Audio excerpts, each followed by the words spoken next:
कलाभ्यां चोडालंकृत शशिकलाभ्यां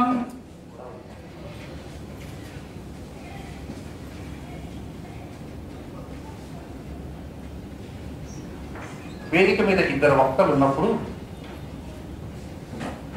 మొదటి వక్త చాలా గొప్పగా మాట్లాడితే ఆ రెండవ వక్త ఏం చేయొచ్చు అంటే నేను చెప్పదలుచుకున్న విషయాలన్నీ కూడా నా ముందున్న వక్తే చెప్పేశారు కాబట్టి ఇవి చెప్పడానికి ఏం లేదని నమస్కారం పెట్టి కూర్చోవచ్చు. సరిగ్గా శంకర్ ఇప్పుడు అలాగే చేసేశాడు. ఇది చెప్పడానికి ఏమీ మిగలకుండా మీకు చెప్పవలసిందేదో అది దృశ్య మాధ్యమంలో చూపించి నా పనిని చాలా సౌకర్యం చేశారు. అయినప్పటికీ శ్యామం గారు దుస్తుల్యులు కాబట్టి వారి ఆజ్ఞను నేను శిరసా వహించి అందులో చూపించని విషయాలు ఏమైనా ఉంటే వాటిని కొని చెప్పడానికి నేను ప్రయత్నిస్తాను.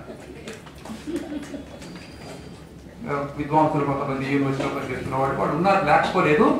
కానీ మిగతా వాళ్ళు కూడా తెలియవలసినటువంటి ఒక అవసరం ఉంది. కాకతీయ సామ్రాజ్యాన్ని క్రీస్తు శకం 975వ సంవత్సరంలో స్థాపించారు. ఆ సామ్రాజ్యము క్రీస్తు శకం 1323వ సంవత్సరంలో కూలిపోయింది. దాదాపు 300 ఏళ్లకు పైగా సామ్రాజ్యం నడిచింది. ఎప్పుడైతే ఆ సామ్రాజ్యం పోయిందో మొత్తం, అంటే కాకతీయ సామ్రాజ్యం అంటే వరంగల్ అని అనుకోకండి, కాంచీపురం అంటే కంచి ఇంకా చాలా దూరం, అదంతా కూడా కాకతీయ సామ్రాజ్యం. ఇటు మన భువనేశ్వర్ వరకు కాకతీయ సామ్రాజ్యం. ఎప్పుడైతే కాకతీయ సామ్రాజ్యం పోయిందో ఇక భారతీయ సంస్కృతికి రక్షణ లేకుండా పోయింది.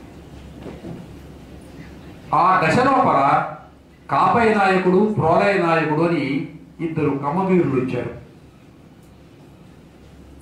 వాళ్ళు తిరిగి భారతీయ ధర్మాన్ని సంరక్షించాలనే ఉద్దేశంతో మరొక ప్రయత్నం మొదలుపెట్టారు. ఆ ప్రయత్నం చాలా ఎక్కువ కాలం ఉండలేదు.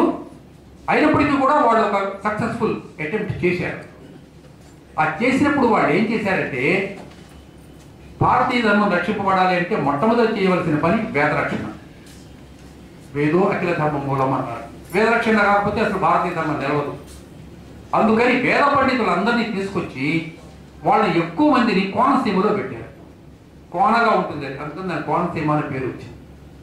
ఇప్పుడు నేను చెప్తున్నటువంటి ఈ విషయాలకు చారిత్రకమైనటువంటి ఆధారం ఉన్నది. ఆ కోనసీమలో విలస అనే ప్రదేశంలో మనకు ఒక శాసనం లభించింది.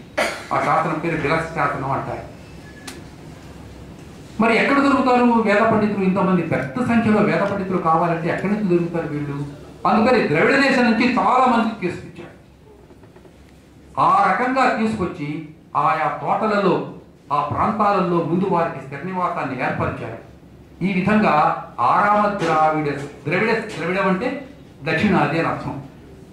ఈ ద్రవిడులు 5 పంచ ద్రావిడులని, పంచ గౌడులని ఉన్నారు. ఈ విధంగా చాలా మంది ఆ రకంగా వచ్చి ఇక్కడ స్థిర నివాసం ఏర్పరచుకొని తర్వాత ఇంకా కొంచెం ముందు ప్రాంతాలకు వెళ్ళి వాళ్ళు అక్కడక్కడ స్థిరపడ్డారు. అలా స్థిరపడ్డ వాళ్ళలో రకరకాల వంశాల వాళ్ళు ఉన్నారు. కొంతమంది భాగవతాన్ని ప్రచారం చేసుకుంటూ వెళ్ళిపోయారు, వాళ్ళు భాగవతుల వాళ్ళు. కొంతమంది యజ్ఞం చేస్తుంటే వాళ్ళు కర్రలు తెచ్చిచ్చేవాళ్ళు, వాళ్ళు కర్ర వాళ్ళు అయినారు.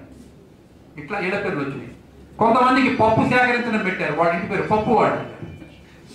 ఇలా వచ్చింది. కొంతమంది నెయ్యి సప్లై చేసేవాళ్ళు, వాళ్ళ ఇంటి పేరు నేతి వాళ్ళు అయినారు. ఇలా ఇంటి పేర్లను బట్టి మనం కొంత ట్రేస్ అవుట్ చేయవచ్చు.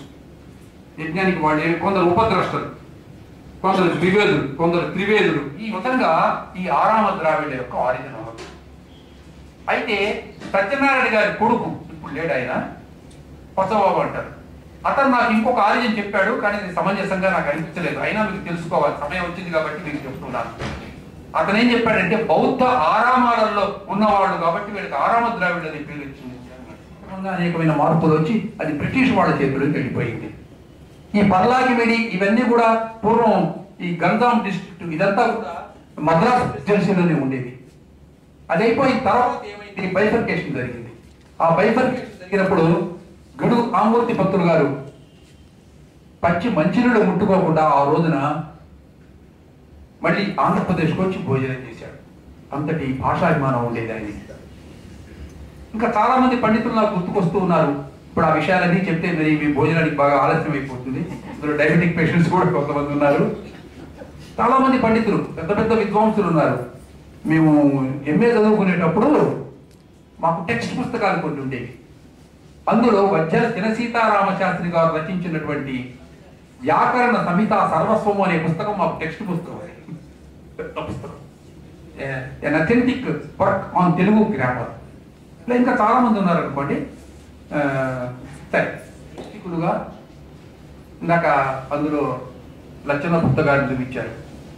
భుక్త అంటే అర్థం ఏమిటంటే బొగత అంటారు. భుక్త అంటే ఈ ఏ భూమి అయితే వాళ్ళకి గవర్నమెంట్ చేత ఇవ్వబడ్డదో దీని మీద వాళ్ళకి హక్కుభుక్తాలు ఉన్నాయి కాబట్టి వాళ్ళు భుక్త అనే పేరుతో పిలువబడ్డారు. అలా లచ్చన భుక్త గారు, తర్వాత జగన్నాథ భుక్త గారు, ఆయన పరమ నైష్ఠికుడు. నేను వారిని చూడలేదు, కానీ వారి గురించినటువంటి చరిత్ర విన్నాను. ఇక తర్వాత దశ కనుక వచ్చి చూసినట్టయితే నేను సూర్యనారాయణ భుక్త గారిని చూచాను. ఆయనకి రామనామం తాతయ్య గారు అనే పేరు ఉండేది. ఆయన చాలా నైష్ఠికుడు. వారికి వంశస్థ రామాయణం అంటే వంశస్థ వృత్తంలో సంస్కృతంలో రామాయణం రాశారు. ఆయన కోట్లు రామనామం చేసి పునీతుడైనాడు. ఒక విషయం చెప్తాను వినండి. నేను అన్వోదకాలకు లోపం లేకుండా జీవిస్తూ ఉన్నాను. ఇది నా గొప్పతనం కాదు. ఇక్కడ కూర్చున్న వాళ్ళందరూ కూడా సమాజంలో చిన్న ప్రయత్నమైనా పెద్ద ప్రయత్నమైనా గోడంత ప్రయత్నం చేసినా కొండంత ఫలితం తప్పకుండా వస్తుంది. అది అంటే మనం సంకల్పం ఉండాలి. మనం చేయదలుచుకున్న దానికి సంకల్ప శుద్ధి ఉన్నప్పుడు, చిత్తశుద్ధి ఉన్నప్పుడు విత్తశుద్ధి కూడా లభిస్తుంది. కాబట్టి ఈ వంశధార అనే నదీ తీరంలో ఉన్నటువంటి ఈ ఆర్ష శ్రౌత కుటుంబాలు ఏవైతే ఉన్నావో వాళ్ళు చేసినటువంటి ఈ పరంపర వల్ల, ఈ పునీతమైనటువంటి కార్యక్రమాల వల్ల ఇదిగో ఇంతమంది అక్కడ సమావేశిస్తారు. ఇక్కడ కూర్చున్న వాళ్ళందరూ కూడా ఆర్ష ధర్మం మీద అనురాగం కలిగిన వాళ్ళే కాబట్టి దాన్ని రక్షించడం కోసం ఏం చేస్తే బాగుంటుందో అది కూడా మీరు ఆలోచించండి.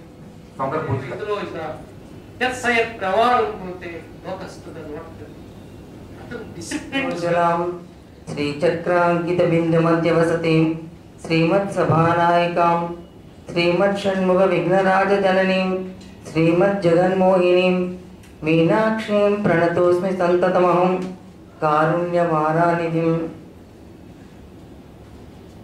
ఇక్కడ ఆసీనులైన ఆప్త బంధువులందరికీ నా నమస్తమాంజలు.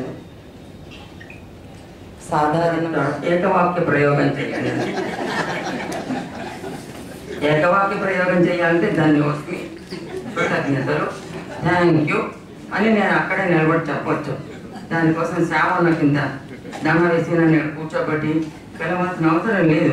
తెలుసుకొని తన కోసమే కాదు పరుల కొరకు బ్రతకాలి. తానున్నం లేకున్నా తన పేరు శాశ్వతంగా ఇక్కడ ఈ భూమి మీద ఉండాలి.